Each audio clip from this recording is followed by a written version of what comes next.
Good morning. I hope all of you are going really well today. I'm going to read from the book of Jasher, beginning at chapter 16 through to and including chapter 18.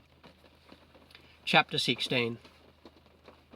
At that time, Chedorlaomer, king of Elam, sent to all the neighbouring kings, to Nimrod, king of Shinar, who was then under his power, and to Tidal, king of Goyim, and to Arioch, king of Elasar, with whom he made a covenant, saying, Come up to me and assist me, that we may strike all the towns of Sodom and its inhabitants, for they have rebelled against me these 13 years.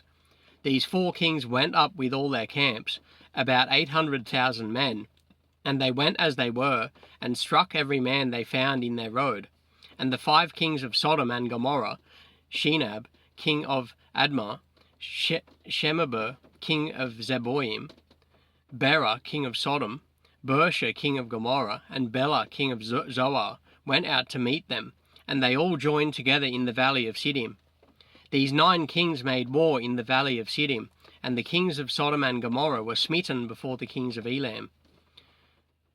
The valley of Siddim was full of lime pits, and the kings of Elam pursued the kings of Sodom, and the kings of Sodom with their camps fled and fell into the lime pits. All that remained went to the mountain for safety. The 5 kings of Elam came after them and pursued them to the gates of Sodom. They took all that there was in Sodom. They plundered all the cities of Sodom and Gomorrah, and they also took Lot, Abraham's brother's son, and his property. They seized all the goods of the cities of Sodom, and they went away. Eunuch, Abraham's servant, who was in the battle, saw this, and told Abraham all that the kings had done to the cities of Sodom, and that Lot was taken captive by them. Abraham heard this, and he rose up with about 318 men that were with him, and that night he pursued these kings and struck them. They all fell before Abraham and his men, and there was none remaining but the 4 kings who fled, and they each went his own road.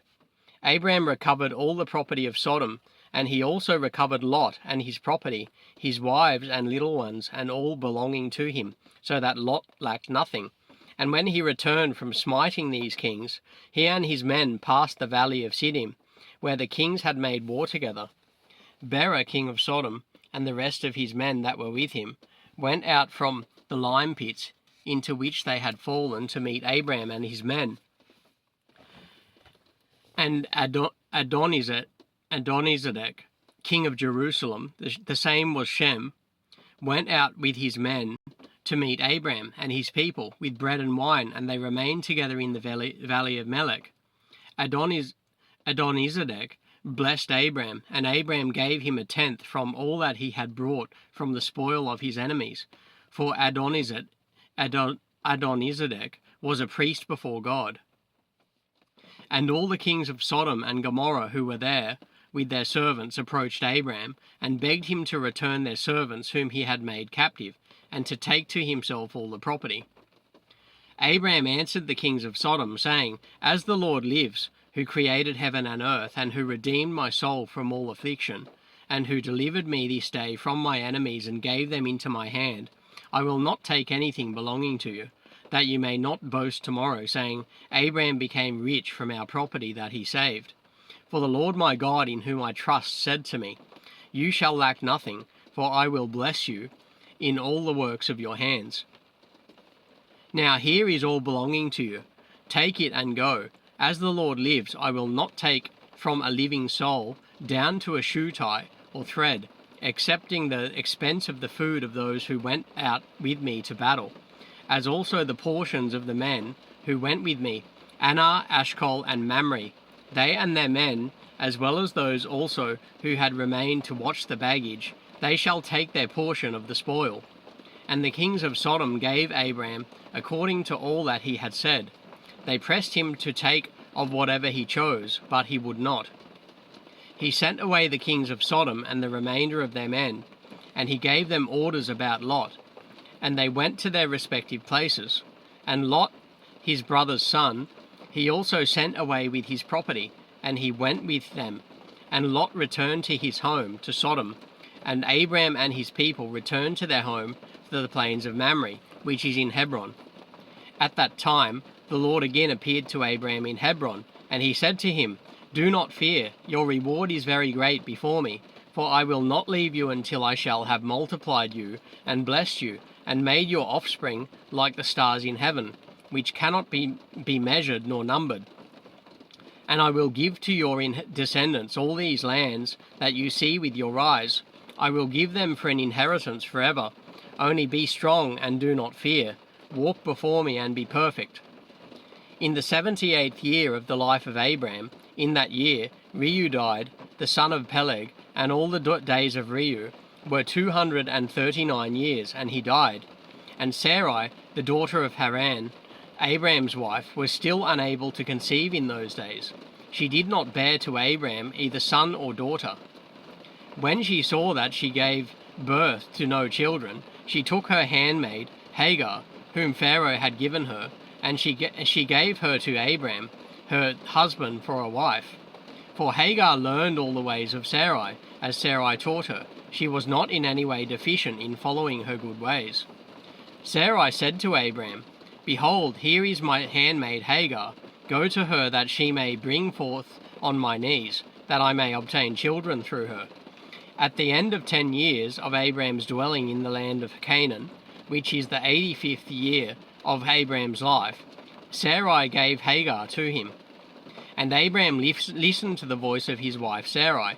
He took his handmaid Hagar, and Abraham came to her, and she conceived. When Hagar saw that she had conceived, she rejoiced greatly, and her mistress was despised in her eyes. She said within herself, "This can only be that I am better before God than Sarai my mistress.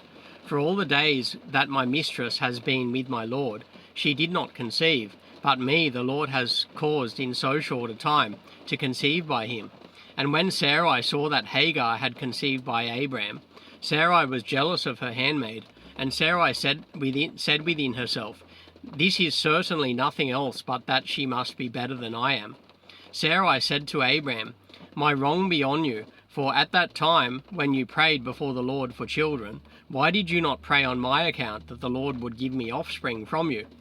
When I speak to Hagar in your presence, she hates my word because she has conceived, so you will say nothing to her. May the Lord judge between me and you for what you have done to me." And Abraham said to Sarai, "Behold, your handmaid is in your hand. Do to her as it may seem good in your eyes." And Sarai afflicted her, and Hagar fled from her to the wilderness. An angel of the Lord found her in the place where she had fled, by a well, and he said to her, "Do not fear, for I will reproduce your offspring. For you shall bear a son, and you shall call his name Ishmael.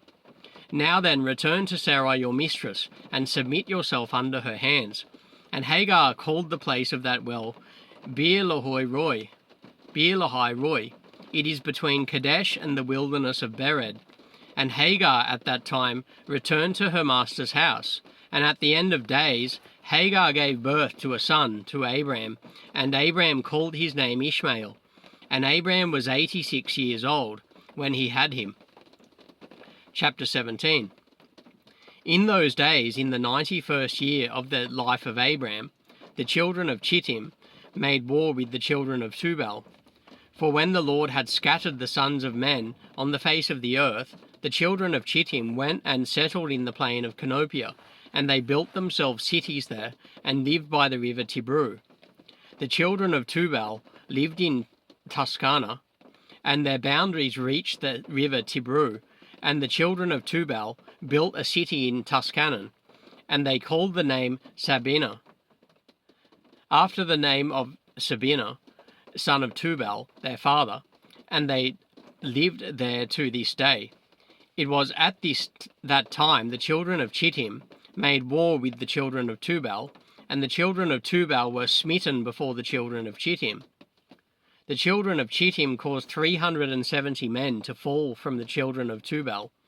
At that time the children of Tubal swore to the children of Chittim, saying, "You shall not intermarry among us, and no man shall give his daughter to any of the sons of Chittim." For all the daughters of Tubal were in those days fair, for no women were then found in the whole earth so fair as the daughters of Tubal. And all who delighted in the beauty of women went to the daughters of Tubal and took wives from them. And the sons of men, kings and princes, who greatly delighted in the beauty of women, took wives in those days from the daughters of Tubal. At the end of 3 years, after the children of Tubal had sworn to the children of Shittim not to give them their daughters for wives, about 20 men of the children of Shittim went to take some of the daughters of Tubal, but they found none. For the children of Tubal kept their oaths not to intermarry with them, and they would not break their oaths. In the days of harvest the children of Tubal went into their fields to get in their harvest, when the young men of Chittim assembled and went to the city of Sabinah. And each man took a young woman from the daughters of Tubal, and they came to their cities. And the children of Tubal heard of it, and they went to make war with them. They could not prevail over them, for the mountain was very high. When they saw they could not prevail over them, they returned to their land. And at the revolution of the year, the children of Tubal went and hired about 10,000 men from those cities that were near them, and they went to war with the children of Shittim. And the children of Tubal went to war with the children of Shittim, to destroy their land and to distress them. In this engagement the children of Tubal prevailed over the children of Shittim, and the children of Shittim, seeing that they were greatly distressed, lifted up the children which they had had by the daughters of Tubal on the wall which had been built, to be before the eyes of the children of Tubal. And the children of Shittim said to them, Have you come to make war with your own sons and daughters? And have we not been considered your flesh and bones from that time till now? When the children of Tubal heard this, they ceased to make war with the children of Shittim, and they went away. They returned to their cities, and the children of Shittim at that time assembled and built 2 cities by the sea. They called one Pertu, and the other Ariza. And Abram, the son of Terah, was then 99 years old. At that time the Lord appeared to him, and said, I will make my covenant between me and you, and I will greatly reproduce your offspring. And this is the covenant which I make between me and you, that every male child be circumcised, you and your descendants after you. At 8 days old shall it be circumcised, and this covenant shall be in your flesh for an everlasting covenant. And now therefore your name shall no more be called Abram, but Abraham, and your wife shall no more be called Sarai, but Sarah. For I will bless you both, and I will reproduce your descendants, that you shall become a great nation, and kings shall come forth from you. Chapter 18. Abraham rose and did all that God had ordered him. He took the men of his household, and those bought with his money, and he circumcised them as the Lord had commanded him. There was not one left whom he did not circumcise, and Abraham and his son Ishmael were circumcised in the flesh of their foreskin. Ishmael was 13 years old when he was circumcised in the flesh of his foreskin. And in the 3rd day Abraham went out of his tent and sat at the door to enjoy the heat of the sun, during the pain of his flesh. The Lord appeared to him in the plain of Mamre, and sent 3 of his ministering angels to visit him, and he was sitting at the door of the tent. He lifted his eyes and saw 3 men were coming from a distance. He rose up and ran to meet them, and he bowed down to them, and brought them into his house. And he said to them, If now I have found favour in your sight, turn in and eat a morsel of bread. He urged them. They turned in, and he gave them water, and they washed their feet. And he placed them under a tree at the door of the tent. Abraham ran and took a calf, tender and good, and he hurried to kill it, and gave it to his servant Eliezer to dress. And Abraham came to Sarah into the tent, and said to her, Make ready quickly 3 measures of fine meal. Knead it, and make cakes to cover the pot containing the meat, and she did so. Abraham hurried and brought before them butter and milk, beef and mutton, and put it before them to eat, before the flesh of the calf was sufficiently done, and they ate. When they were done eating, one of them said to him, I will return to you according to the time of life, and Sarah your wife shall have a son. And the men afterwards departed, and went their ways to the places to which they were sent. In those days all the people of Sodom and Gomorrah, and of the whole 5 cities, were greatly wicked and sinful against the Lord. They provoked the Lord with their abominations, and they grew worse as they aged abominably and scornfully before the Lord, and their wickedness and crimes were in those days great before the Lord. They had in their land a very extensive valley, about half a day's walk, and in it there were fountains of water, and a great deal of herbage surrounding the water. All the people of Sodom and Gomorrah went there 4 times a year, with their wives and children and all belonging to them, and they rejoiced there with timbrels and dances. At the time of rejoicing, they would all rise and lay hold of their neighbours' wives, and some, the virgin daughters of their neighbours, and they enjoyed them. Each man saw his wife and daughter in the hands of his neighbour, and did not say a word. And they did so from morning to night. Afterward they returned home, each man to his house, and each woman to her tent. So they always did 4 times in the year. Also when a stranger came into their cities and brought goods, which he had purchased, with a view to dispose of there, the people of these cities would assemble men, women, and children, young and old, and go to the man and take his goods by force, giving a little to each man until there was an end to all the goods of the owner, which he had brought into the land. And if the owner of the goods quarrelled with them, saying, "What is this work which you have done to me?" then they would approach him, one by one, and each would show him the little which he took, and taunt him, saying, "I only took that little which you did give me." When he heard this from them all, he would arise and go from them in sorrow and bitterness of soul. Then they would all arise and go after him, and drive him out of the city with great noise and tumult. There was a man from the country of Elam, who was leisurely going on the road, seated on his ass, which carried a fine mantle of varied colours, and the mantle was bound with a cord on the ass. The man was on his journey, passing through the streets of Sodom.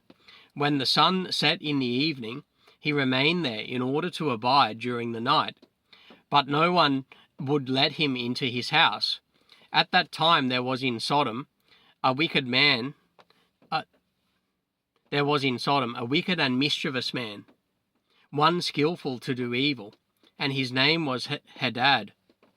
And he lifted up his eyes and saw the traveller in the street of the city, and he came to him and said, "Whence come you, and where do you go?" The man said to him, "I am travelling from Hebron to Elam, where I belong, and as I passed the sun set, and no one would invite me to enter his house. You have bread and water, and also straw and feed for my ass, and I am short of nothing." And Hadad answered and said to him, "All that you shall want shall be supplied to me, but in the street you shall not abide all night." Hadad brought him to his house, and he took off the mantle from the ass with the cord, and brought them to his house. He gave the ass straw and feed, while the traveller ate and drank in Hadad's house, and he abode there that night. And in the morning the traveller rose up early to continue his journey, when Hadad said to him, "Wait, comfort your heart with a morsel of bread, and then go." And the man did so, and he remained with him, and they both ate and drank together during the day. When the man rose up to go, and Hadad said to him, "Behold, now the day is declining, you had better remain all night, that your heart may be comforted." And he pressed him so that he tarried there all night. And on the second day he rose up early to go away, when Hadad pressed him, saying, "Comfort your heart with a morsel of bread, and then go." And he remained and ate with him also the second day. Then the man rose up to continue his journey. And Hadad said to him, "Behold, now the day is declining. Remain with me to comfort your heart, and in the morning rise up early and go your way." The man would not remain, but rose and saddled his ass. And while he was saddling his ass, the wife of Hadad said to her husband, "Behold, this man has remained with us for 2 days, eating and drinking, and he has given us nothing. And now shall he go away from us without giving anything?" Hadad said to her, "Be silent." And the man saddled his ass to go, and he asked Hadad to give him the cord and mantle to tie it on the ass. And Hadad said to him, "What do you say?" And he said to him, "That you, my lord, shall give me the cord and the mantle made with varied colours, which you concealed in your house to take care of it." And Hadad answered the man, saying, This is the interpretation of your dream. The cord which you did see means that your life will be lengthened out like a cord. And having seen the mantle coloured with all sorts of colours means that you shall have a vineyard, in which you will plant trees of all fruits. And the traveller answered, saying, Not so, my lord, for I was awake when I gave you the cord, and also a mantle woven with different colours, which you took off the ass to put by for me. And Hadad answered and said, Certainly I have told you the interpretation of your dream, and it is a good dream, and this is the interpretation of it. Now the sons of men give me 4 pieces of silver, which is my charge for interpreting dreams, and of you only I require 3 pieces of silver. And the man who was provoked at the words of Hadad, and he cried bitterly, and he brought Hadad to Serach, judge of Sodom. And the man laid his cause before Serach the judge, when Hadad replied, saying, It is not so, but thus the matter stands. And the judge said to the traveller, This man Hadad tells you truth, for he is famed in the cities for the accurate interpretation of dreams. And the man cried at the word of the judge, and he said, Not so, my lord, for it was in the day that I gave him the cord and mantle which was on the ass, in order to put them by in his house. They both disputed before the judge, the one saying thus the matter was, and the other declaring otherwise. Hadad said to the man, Give me 4 pieces of silver that I charge for my interpretations of dreams. I will not make any allowance. Give me the expense of the 4 meals that you ate in my house. And the man said to Hadad, Truly I will pay you for what I ate in your house. Only give me the cord and mantle which you did conceal in your house. Hadad replied before the judge and said to the man, Did I not tell you the interpretation of your dream? The cord means that your days shall be prolonged like a cord, and the mantle that you will have a vineyard, in which you will plant all kinds of fruit trees. This is the proper interpretation of your dream. Now give me the 4 pieces of silver that I require as a compensation, for I will make no allowance. I will make you no allowance. And the man cried at the words of Hadad, and they both quarrelled before the judge. The judge gave orders to his servants, who drove them rashly from the house, and they went away quarrelling from the judge. When the people of Sodom heard them, they gathered about them and spoke harshly against the stranger, and they drove him rashly from the city. And the man continued his journey on his ass with bitterness of soul, lamenting and weeping. And while he was on his way, he wept at what had happened to him in the corrupt city of Sodom. Yeah, so that concludes my reading of the book of Jasher today. I've read from chapter 16 through to and including chapter 18. So next time I read from the book of Jasher, I'll begin from chapter 19. And all of you have a fantastic day, and God bless each of you.